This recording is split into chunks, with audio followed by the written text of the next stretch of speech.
Encore une fois, bienvenue, mesdames, messieurs, à cette émission spéciale sur la 20e édition de la Coupe du Monde.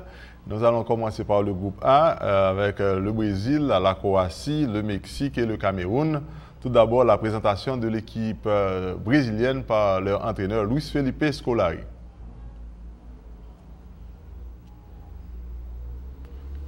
Luis Felipe Scolari pour la présentation de l'équipe du Brésil.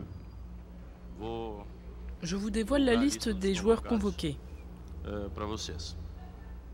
Goleiros: Jefferson, do Botafogo.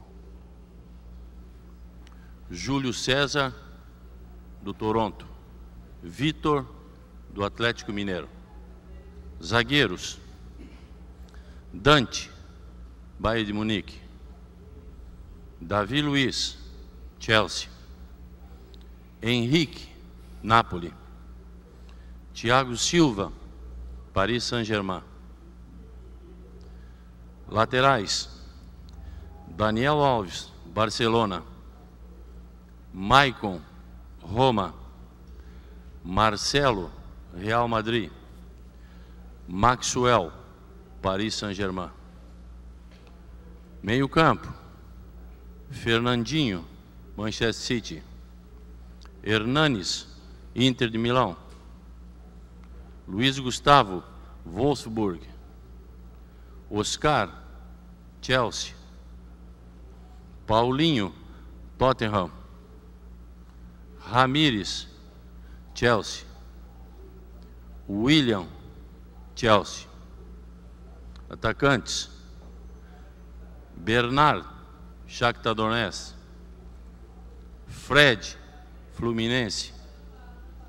Hulk, Zenit. Jô, Atlético Mineiro. E Neymar, Barcelona. Esses são os convocados, pessoal.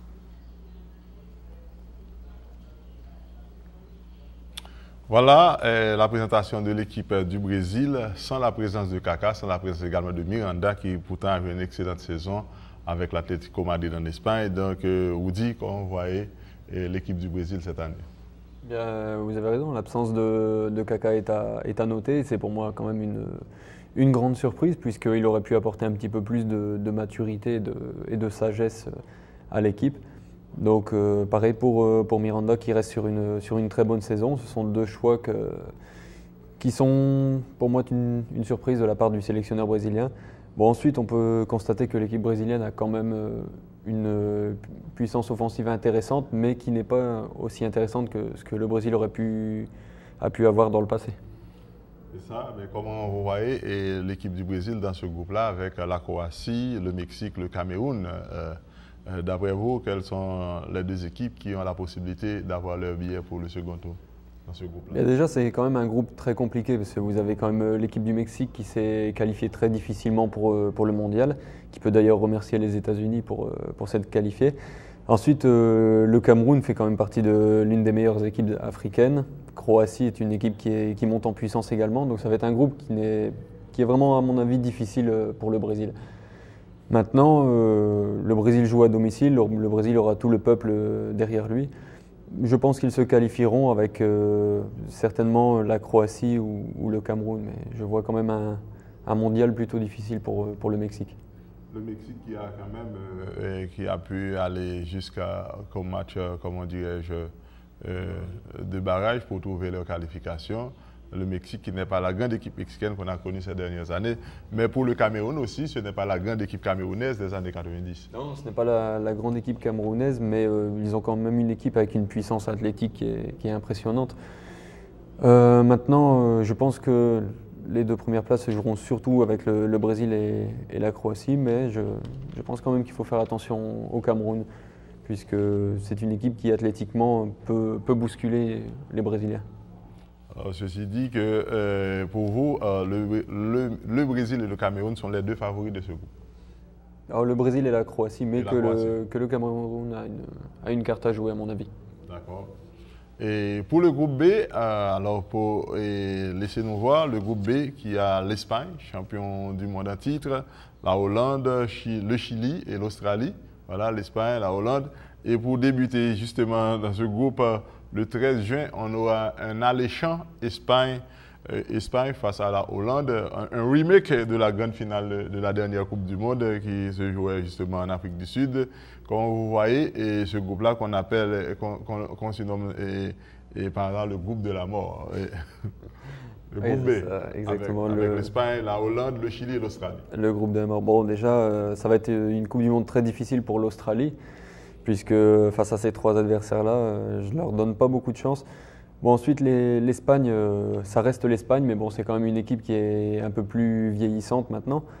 Et vous parliez de la dernière finale Espagne-Pays-Bas. Tout d'abord, laissez-nous vous dire, les joueurs appelés par l'entraîneur Vicente Del Bosque, comme gardien de but, on a Casillas, Reina et De Gea. Comme défenseur, Del Bosque a appelé Ramos, Carvajal, Piqué, Alba, Martinez, Azpilicueta, Albiol, Juanfran et Moreno. Et comme milieu de terrain, Xavi, Busquets, Iniesta, Fabregas, Xavi Alonso, Silva, Alcantara, Coque, Santiago Cazorla, Itur Respo et Mata. Et comme attaquant, le jeune Pedro, Jesus Navas, Negredo, Diego Costa, David Villa, Fernando Flores, le vieux Briscard et Fernando Morientes. Donc les deux Fernando, on les a appelés et bien sûr ont été appelés par l'entraîneur Vicente Del Bosque. C'est pour vous dire qu'on n'a pas vraiment beaucoup de changements de cette équipe-là. Et à part peut-être Carvajal, que l'on retrouve au sein de la défense, et peut-être Martinez, mais dans l'ensemble, c'est la grande équipe qui était championne du monde qu'on retrouve pour l'équipe de l'Espagne. Avec 4 ans de plus. 4 ans plus tard. Mais donc, alors, comment vous voyez l'avenir de l'Espagne dans cette compétition? Bon, tout d'abord, dans le groupe A, et alors dans le groupe B, comment vous voyez la qualification? Quelles sont les deux équipes favorites d'après vous dans ce groupe-là? Évidemment, il paraît que l'Espagne et les Pays-Bas vont se qualifier. Bon, maintenant, je ne vois pas spécialement l'Espagne aller au bout, puisque c'est une équipe qu'on attend beaucoup, comme on a attendu un petit peu la France en 2002, avec le parcours qu'on sait. Donc pour moi, l'Espagne a toujours une très bonne équipe, mais il manque aussi un des grands artisans de tous les titres, c'était Puyol, qui maintenant, bien sûr, est beaucoup plus âgé, mais il n'y a plus exactement la même sécurité qu'on pouvait avoir dans le passé dans la défense espagnole. En plus, avec le statut de titulaire une fois, remplaçant une fois de Casillas, je ne leur donne pas les mêmes chances qu'on aurait pu leur donner dans le passé. Et au niveau de l'attaque de l'équipe espagnole, qu'est-ce que vous voyez? Avec Torres et Villa, on a quand même deux joueurs de grande expérience, mais qui, à mon avis, auront quand même des difficultés à enchaîner les matchs au plus haut niveau. Ensuite, pour le reste, c'est plutôt jeune, c'est prometteur. Bon, le milieu reste quand même très intéressant. Le milieu reste avec quand même les vieux Briscard comme Iniesta et Xavi. Il y a beaucoup de maturité dans cette équipe. C'est peut-être ce qui peut être leur point fort pour la prochaine Coupe du Monde, à mon avis. En tant qu'entraîneur, quel choix vous ferez au niveau de l'attaque? Diego Costa associé à David Villa, et comment dirais-je, ce qu'on peut appeler le duo de l'Atlético, ou Pedro et Jesus Navas. Comment vous voyez l'attaque de l'équipe espagnole? Justement, le duo de l'Atlético peut être intéressant puisqu'ils s'entraînent ensemble, ils jouent souvent ensemble. En plus de ça, on a un joueur avec pas mal d'expérience et un autre un peu moins, mais on a deux joueurs de talent. À mon avis, je pense que Diego Costa peut être l'attaquant très actif de l'attaque espagnole et David Villa agir plus en renard des surfaces. Ok, pour les Hollandais, qu'est-ce que vous voyez? Puisque vraiment, c'est une équipe qui a qualifié brillamment, mais cependant, on voit que l'entraîneur a fait beau et a laissé tomber les vieux Briscards, les anciens, pour faire la place aux jeunes au sein de l'équipe hollandaise. Comment voyez-vous l'équipe hollandaise dans ce groupe? Justement, faire confiance aux jeunes et laisser tomber les vieux Briscards, je ne pense pas que c'était le moment opportun pour le faire, puisque bon, la qualification a été obtenue brillamment. Le problème ensuite, c'est qu'on a eu une équipe de la Hollande assez jeune, en match amical par exemple contre la France, qui était également une équipe jeune, mais ils perdent là 2-0, donc ça a donné un petit peu de frayeur, je pense, au peuple hollandais. Maintenant, bon, ils font quand même partie des deux favoris du groupe, mais Ça me paraît quand même assez jeune. Mais avec une équipe chilienne là, qui peut jouer les troubles faites, le Chili par exemple. Exactement. Le Chili qui a quand même eu une très bonne comment dire, participation aux éliminatoires. Oui, ils ont bien obtenu la qualification. Ensuite, c'est une équipe très tournée vers l'offensif, très agressif également sur le porteur du ballon. Donc, à mon avis, ce sont plus les Pays-Bas qui vont devoir craindre la façon de jouer chilienne. Et pour l'Australie, encore un petit poussé quand même de l'Océanie, mais qui joue un football tout à fait anglo-saxon. Oui, c'est un football bien différent, mais bon, ensuite, il n'y a pas spécialement d'individualité capable d'emmener cette équipe plus loin que, à mon avis, la phase de poule. Donc, ils resteront là. C'est pour vous dire que dans le groupe B, d'après vous, l'Espagne et la Hollande sont les deux favoris. Oui, avec le Chili qui peut également jouer les troubles faits. Mais je pense que ces deux équipes termineront en tête. Passons à présent au groupe C et avec la Colombie, la Grèce, la Côte d'Ivoire et le Japon. Là, ce sont des équipes, est-ce que, bon, je peux dire de second rang, puisque ce ne sont pas des équipes que l'on compte comme des équipes favoris. Oui, c'est plus c'est un groupe qui a l'air quand même assez équilibré à première vue. Ensuite, la Grèce, on peut toujours s'attendre à une surprise, surtout depuis 2004. Maintenant, la Côte d'Ivoire, pareil, c'est une équipe très athlétique qui peut avoir sa carte à jouer. Colombie également. Au Japon, je les vois un petit peu plus en retrait des trois autres. Donc c'est un groupe qui est plutôt homogène, on va dire. Ce n'est pas vraiment du niveau du groupe B ou du groupe A, c'est plutôt assez homogène.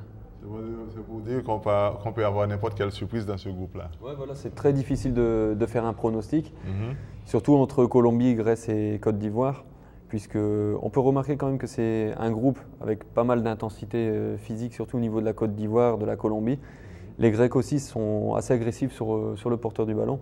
C'est pour ça que j'ai un peu de mal à évaluer les chances du Japon dans ce groupe, puisqu'ils risquent de se faire bousculer quand même. C'est ça, mais la Côte d'Ivoire a d'excellents joueurs, mais un petit peu vieillissants, à la manière de Didier Drogba, par exemple. Oui, voilà. C'est une équipe qui est assez vieillissante, tout comme l'Espagne, mais qui peut aussi profiter de l'expérience lors des matchs. Parfois, l'expérience est importante, surtout quand on affronte une équipe plus jeune. Et ça, passons à présent au groupe B, Oudi, avec l'Uruguay, deux fois champion du monde en titre, le Costa Rica, petit poussé quand même de la zone CONCACAF, l'Angleterre et l'Italie. Voilà un groupe vraiment qu'on peut également qualifier de même que le groupe B, le groupe de la mort. Oui, vous avez raison, c'est aussi un groupe de la mort. Bon, pour l'Angleterre, ils ont connu beaucoup de doutes dans le passé. J'espère pour eux que ça va s'arranger maintenant.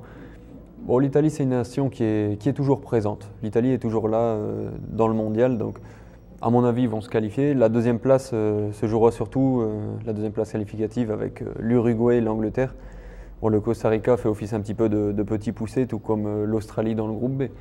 Donc ça se jouera surtout entre Angleterre, Italie et Uruguay. Et laissez-nous tout d'abord par voir quels sont les joueurs qui ont été appelés par l'entraîneur Roy Hodgson pour l'Angleterre. Cahill, Jagielka, Baines. Cahill, Baines, Girard, Rooney, tous ces joueurs ont déjà de nombreuses sélections. Il serait faux de dire que notre équipe n'est que jeune. Ce mélange de jeunesse et d'expérience nous servira au moment de faire le travail. Inexperienced until the time he gets the chance to show he can do the job. It's a hard job to ring Ashley. Ça a été très dur d'expliquer à Ashley Cole mon choix de l'écarter de l'équipe. Je ne peux que le remercier gracieusement d'avoir aussi bien accepté ma décision. Voilà, et l'Angleterre quand même sans la présence de Ashley et d'autres joueurs, et l'Italie, voilà, l'Italie avec Buffon, Perrin, Sirigu comme portier, défenseur Abate, Barzagli, Bonucci, Cellini, Damian, De Siglio, Maglio, Paletta, Pasquale, Ranocchia, au milieu de terrain Aquilani, Candreva, De Rossi, Marchisio, Mota, Montolivo, Paolo, Pirlo, Verratti, Romulo. Comme attaquant, c'est Balotelli, Cassano, Cerci, Dexo, Immobile, Insigne et Rossi. Voilà une équipe italienne qu'on a retrouvée ces derniers temps, mais pas de grande figure au niveau footballistique. Et quand vous voyez cette équipe italienne, non, il n'y a pas de grande figure, c'est vrai, mais l'Italie est en général une nation qui est toujours présente lors de la Coupe du Monde. Je pense qu'ils vont se qualifier. J'ai apprécié aussi la sélection de Pirlo parce que malgré son âge avancé, il est vraiment un guide pour tous les jeunes de cette équipe. C'est le genre de joueur qui va permettre aussi à d'autres de s'assagir un petit peu comme Balotelli. Donc il peut encadrer également Verratti, ils ont un profil assez similaire. Pour moi, c'est une bonne décision d'avoir pris Pirlo dans cette équipe qui va vraiment guider la jeune génération. Oui, c'est vrai. Mais bon. C'est vrai que la sélection italienne paraît moins brillante que dans le passé.